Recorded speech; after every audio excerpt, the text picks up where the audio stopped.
Já, na já graduação. isso é até que eu ia perguntar, como é que é o curso de História? Até pra galera que tá ouvindo entender um pouco mais. Porque foi o que você falou, é vasto demais, né? É muita opção para onde você pode ir. Sim, o curso de História ele muda muito conforme a universidade. Por exemplo, só para dar um exemplo, na minha época, né, 2010, quando eu entrei, a história da África não era obrigatório. Na verdade, já era, mas a gente não seguia. Mas deixa quieto. Não era obrigatório. Eu fiz algumas matérias eletivas, porque eu acho que é importante, né? Hoje em dia eu já sei que já entrou no currículo. Então tem essas mudanças. E a área de história, acho que no Brasil inteiro, está indo muito para uma parte ligada à licenciatura, a dar aula, e não tanto à pesquisa. O que eu acho, assim, eu espero que não seja muito polêmico, eu Mas isso acho é mais problemático. recente? É porque é curioso até, né? Porque a parte de História, principalmente, eu vejo muito... Deveria ter pesquisa, né? Muito mais pesquisa Acho também, né? que dá espaço para os dois, e, na verdade, a licenciatura é muito importante, mas, por exemplo, já existe ali, na faculdade de educação, toda uma coisa voltada para dar aula. Acho que precisa ter na história também, claro. Só que é aquela coisa, vamos corrigir uma distorção? Vamos. Mas aí acaba distorcendo também. Né? Então eu acho que está muito ligado agora à licenciatura. Né? Entendi. Como se dá aula. Legal, claro que é muito importante, imagina. Mas assim, a coisa da pesquisa eu acho que tem ficado um pouco de lado. Eu acho que Entende? Eu acho que principalmente no mundo que a gente está vivendo hoje em dia, né? Falta bons historiadores e focados na pesquisa para mostrar, para a gente sempre lembrar do nosso passado, entender para não cometer, inclusive, os mesmos erros no futuro, né? Então, para mim isso é bem curioso quando você fala disso. E eu acho bacana você esmiuçar isso pra galera aqui, porque eu, por exemplo, como sou de estatística, não conheço, não tenho a mínima ideia como funciona esse meio, né?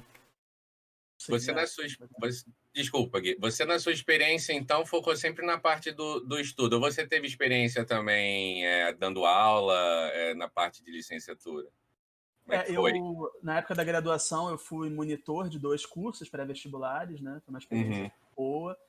Também já substituí algumas vezes no colégio que eu estudei, né? Que o Igor estudou também. Substituí algumas vezes. Agora mesmo, em janeiro, eu dei aula no Projeto Enem, lá do Maria Reit, de História. Já fiz esses...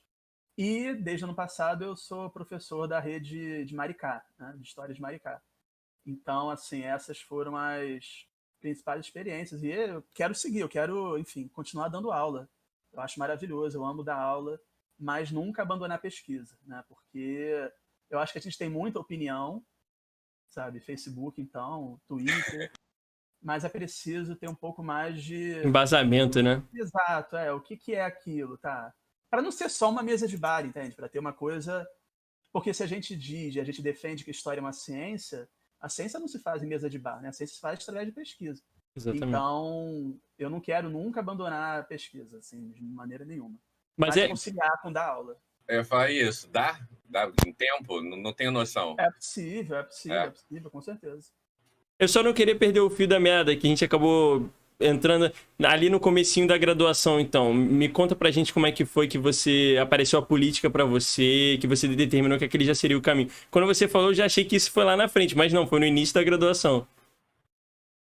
Então, eu li um texto que agora, eu juro que eu esqueci, mas de repente eu lembro daqui a pouco. Eu li um texto sobre, na matéria de História do Brasil Contemporâneo, que, enfim, a baliza temporal é pós-Vargas. E eu li um texto sobre o Partido Comunista Brasileiro, né? E assim, eu gostei da forma como foi escrito, eu gostei dessa coisa de divisão do partido, de partido com facções, dessa coisa institucional que, falo para vocês, hoje em dia pouca gente gosta. Isso é uma coisa chata para muita gente. Mas eu me apaixonei por aquilo, eu quero fazer isso. Então, desde o primeiro período, eu comecei a estudar o Partido Comunista, né? E, inclusive, defendi a monografia sobre o Partido Comunista. Quer dizer, eu mantive do primeiro até o último período essa proposta, né, de estudar durante um determinado período o Partido Comunista. E também há uma coisa que é meio bizarra, que é assim, na época do ensino médio, até hoje, quando a gente está no terceiro ano, a gente não estuda muito o período do Brasil que vai de 46 a 64, ou seja, o período é entre as ditaduras, do Estado Novo e a ditadura militar. A gente não estuda muito isso. A gente sabe, JK, João Goulart, mas a gente não entra muito nisso. E aí essa coisa do querer saber mais, eu sempre falei, eu quero estudar mais isso, não é possível que a gente pule 20 anos e nada aconteceu. Então eu consegui, né, conciliar o PCB, quer dizer, o Partido Comunista do Brasil, com esse período, né? Quer dizer, naquele período, como é que foi a atuação do PCB. E isso, por incrível que pareça, se manteve até hoje. Fiz mestrado, estou no doutorado e continuo estudando esse período que a gente chama de República de 46, né? De 46 até 64.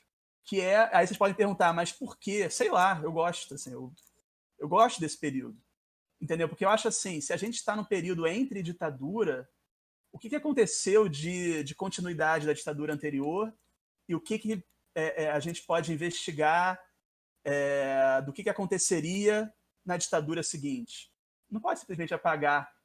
Até para ver os indícios, né, do que poderia vir pela frente, entender. E o pós também, né, do primeiro período de ditadura, o que deixou, que pode ter florescido para o segundo, né?